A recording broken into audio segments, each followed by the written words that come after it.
Hi friends, good morning. ಎಲ್ಲರೂ ಹೇಗಿದ್ದೀರಾ? ನಮ್ಮೂರಲ್ಲಿ ಮಾರಿ ಹಬ್ಬ ಇತ್ತಾ. ನಮ್ಮೂರಲ್ಲಿ ಜಾತ್ರೆ ಮುಗಿಸ್ಕೊಂಡು ಮನೆಗೆ ಬಂದ್ವಿ ಸಂಜೆ 7 ಗಂಟೆಲಿ. ಅಷ್ಟೇ ನನ್ನ ಮಗಳಿಗೆ ನೈಟ್ ಮಲ್ಕೊಬಿಡ್ತಾಳಲ್ಲ, ನಾವು ಜಾತ್ರೆಗೆ ಹೋದ್ರೆ ಅಂದ್ಬಿಟ್ಟು ಅವ್ರ ಪಪ್ಪ ಕರ್ಕೊಂಡೋಗಿ ತೋರಿಸ್ಕೊಂಬಂದ್ಬಿಡ್ತೀವಿ ಅಂದ್ಬಿಟ್ಟು 7 ಗಂಟೆ ಅಷ್ಟೊತ್ತಲ್ಲಿ ಪಕ್ಕದೂರಲ್ಲಿ ಜಾತ್ರೆ ಅಲ್ಲಿಗೆ ಕರ್ಕೊಂಡೋಗಿ ಅವಳಿಗೆ ತಿರುಗಾಡ್ಸ್ಕೊಂಡು ಲೈಟಿಂಗ್ಸ್ ಎಲ್ಲ ನೋಡ್ಸ್ಕೊಂಡು ಮನೆಗೆ ಕರ್ಕೊಂಡು ಬಂದರು. ಅವಳಿಗೆ ಫಸ್ಟ್ ಟೈಮ್ ಕಾರಲ್ಲಿ ಕೂರಿಸಿದ್ದು ಗೇಮ್ ಎಲ್ಲ ಆಡಿ ಅಭ್ಯಾಸ ಇರಲಿಲ್ಲ, ಮೊದಲೆಲ್ಲ ಚಿಕ್ಕವಳಿದ್ಲು ಅಂತಂತ. ನನಗೆ ಭಯ ಆಯ್ತಿತ್ತು. ಅವಳು ಆಡಿದ್ರೆ ಆರಾಮಾಗಿ ಕೂತಿದ್ಲಂತೆ. ಹೆಂಗೆ ಎಂಜಾಯ್ ಮಾಡ್ತಾಳೆ ನೋಡಿ. ನನ್ನ ಮಗಳದು ಈ ಮೂಮೆಂಟ್ಸ್ ಎಲ್ಲ ನೋಡ್ತಾ ಇದ್ರೆ ನಮ್ಮ ಚಿಕ್ಕ ವಯಸ್ಸಿಂದು ಸ್ವೀಟ್ ಮೆಮೊರೀಸ್ ಎಲ್ಲ ಹಂಗೆ ಒಂದು ಸೆಕೆಂಡ್ ಕಣ್ಣು ಮುಂದೆ ರಪ್ಪಂತ ಪಾಸ್ ಆಯಿತು. ಈ ವಿಡಿಯೋ ಬಂದ ತಕ್ಷಣ ಪಾಪ ತೋರಿಸ್ದಾಗ ಮತ್ತು ಅಲ್ಲಿಂದ ನಾವು ನೈಟೆಲ್ಲ ಊಟ ಮಾಡ್ಕೊಂಡು ಪಾಪನ ಮಲಗಿಸ್ಬಿಟ್ಟು 9:30 ಹೋಗ್ತಾ ಇದ್ವಾ. ನಮ್ಮೂರಿಂದ 2 ಕಿಲೋಮೀಟ್ರ್ ಐತೆ ಅದು ಡಿಸ್ಟೆನ್ಸು. ಅಲ್ಲಿ ನೋಡಿ, ಅಲ್ಲಿ ಕೊಂಡಕ್ಕೆ ಬೆಂಕಿ ಹಾಕಿರೋದು ಇಲ್ಲಿ ತನಕ ಅದು ಹೋಗೇ ಕಾಣ್ತೈತೆ ಅಂತಂದರೆ ಲೆಕ್ಕ ಹಾಕಿ ಇಮ್ಯಾಜಿನ್ ಮಾಡಿ ಎಷ್ಟು ದೊಡ್ಡದು ಕೊಂಡ ಹಾಕಿರ್ಬೋದು ಅಂತಂತ.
ಸದ್ಯ ಕಷ್ಟಪಟ್ಟು ಹೆಂಗೋ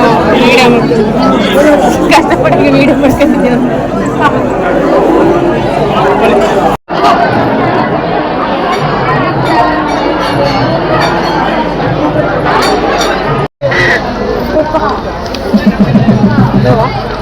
ಇಲ್ಲಿಯ ಚಪ್ಪಲಿ ಹಾಕತ್ತೊಳಲ್ಲಿ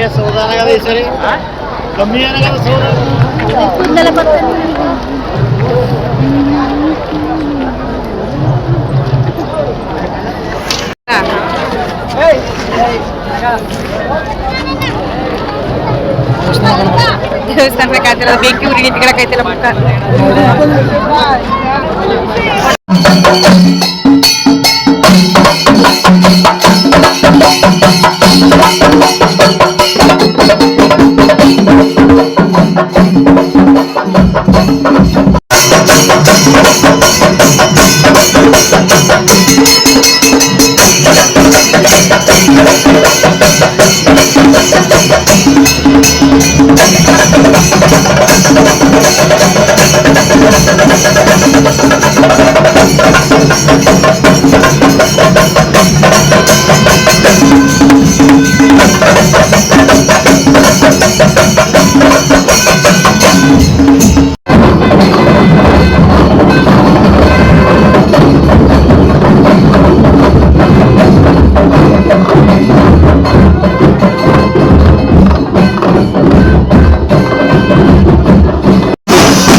ಹಬ್ಬ ಜಾತ್ರೆಯಲ್ಲಿ ಕೈ ಕೈ ಹಿಡ್ಕೊಂಡು ಹೋಗಿದ್ದು ನಮ್ಮ ಜೋಡಿಗೆ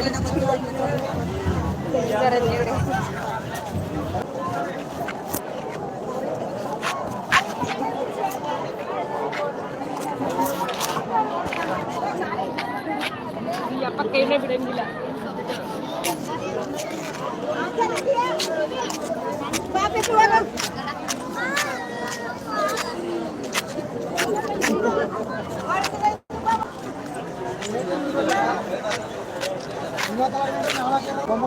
ಮಾಡ್ತೀನಿ, ಕಾಸು ಕೊಡು, ಕಾಸು ಫೋನ್ ಪೇ ಇದ್ರೆ ಯಾವ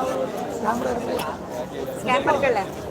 100 ರೂಪಾಯಿ ಚೇಂಜ್ ಕೊಡ್ಸಿರ ಅದಕ್ಕೆ ಅದೇ ಕ್ಯಾಶ್ ಫೋನ್ ಪೇ ಅಂದ್ರೆ ಏನು ಮಾಡಲಿ?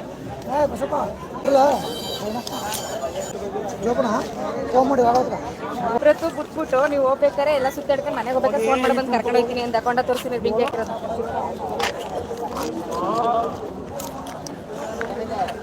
ಎಷ್ಟು ದೊಡ್ಡಕೊಂಡಾಗುತ್ತಲ್ಲ ನೋಡು. ದೇವಸ್ಥಾನ ನೋಡು,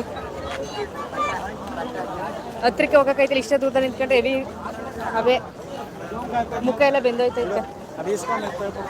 ಇಲ್ಲಿಂದ ತುದಿವರೆಗೂ ಐತೆ ದೊಡ್ಡದು ನೋಡು. ದೇವಸ್ಥಾನ ಪಕ್ಕದಲ್ಲಿ ಹಾಕಿದ್ರೆ ಸಿದ್ದು ನಮ್ಮ ಕಡೆ ಹೆಂಗೆ ನೋಡಿ. ಇದು ದೇವಸ್ಥಾನ, ಇದು ಮಸೀದಿ. ನೋಡು, ಇದು ದೇವಸ್ಥಾನ, ಇದು ಮಸೀದಿ. ಅಯ್ಯೋ ಸಿದ್ದು ಇಲ್ಲೆಲ್ಲ ಎಷ್ಟು ಕಂಡು ಹಿಡಿತಾರೆ ಗೊತ್ತಾಗಲ್ಲ. ನೀವು ಯೂಟ್ಯೂಬ್ ಮಾಡ್ತಿರಲ್ಲ ಅಂತವ್ರೆ. ನಾನು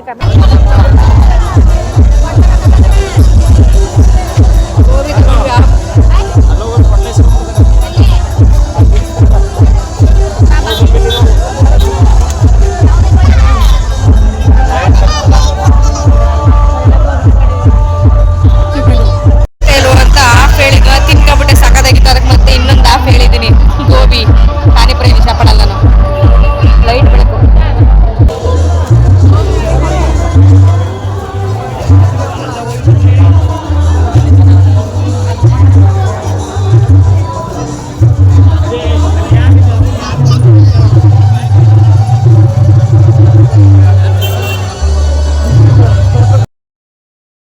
ನಾವು ಚಿಕ್ಕವರಿದ್ದಾಗ ಈ ಮೆಹಂದಿ ಹಚ್ಚಿ ಹಾಕಿಸ್ಕೊಂಡ್ರೇ ನಮಗೆ ಜಾತ್ರೆ ಕಂಪ್ಲೀಟ್ ಆಗ್ತಿದ್ದು. ಒಂದು ವರ್ಷನೂ ಮಿಸ್ಸೇ ಮಾಡ್ತಿರ್ಲಿಲ್ಲ. ಜಾತ್ರೆಗಳಲ್ಲಿ ಮಾತ್ರ ಇದನ್ನು ಹಾಕಿಸ್ಕೊತಾ ಇದ್ವಿ.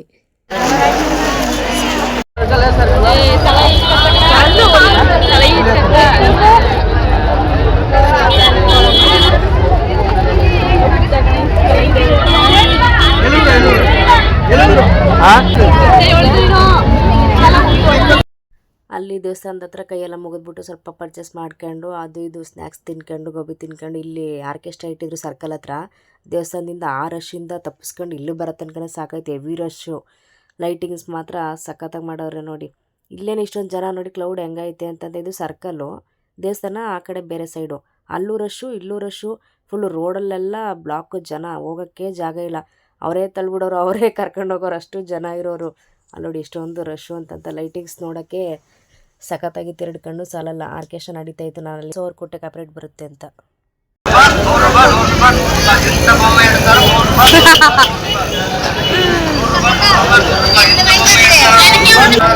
ಐಸ್ ಕ್ರೀಮ್ ತಗೊಂಡು ಫೋನ್ ಮಾಡಿದೆ ಬನ್ನಿ ಮನೆಗೆ ಹೋಗ್ಬೇಕು ಅಂತ. ಬಂದರು, ಫ್ರೆಂಡ್ಸ್ ಜೊತೆ ಕೂತಿದ್ರು. ಗಾಡಿಲೇ ಪಾರ್ಕ್ ಮಾಡಿದ್ದೀವಿ. ಮನೆಗೆ ಹೋಗಿ ಟೈಮ್ 12 ಗಂಟೆ ಹೋಗಿ ಪಾಚಿ ಮಾಡೋದು. ಬೆಳಿಗ್ಗೆ ಕೊಂಡೈತೆ, ಬೆಳಿಗ್ಗೆ ನಾಳೆ ಸಂಜೆ ಬಂದು ಪೂಜೆ ಮಾಡಿಸ್ಕೊಂಡು ಹೋಗೋದು. ಸರ್ಕಾರದಿಂದ ಈಚೆ ಬಂದ್ವಿ. ಹೆವಿ ರಶ್ ಮಾತ್ರ. 100 ಹಾಕ್ಬಿಟ್ರು. ನೀನು ಹಿಡ್ಕೊ ಕೋಲ್ಡು.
ಏ ಮೂದೇವಿಗಳ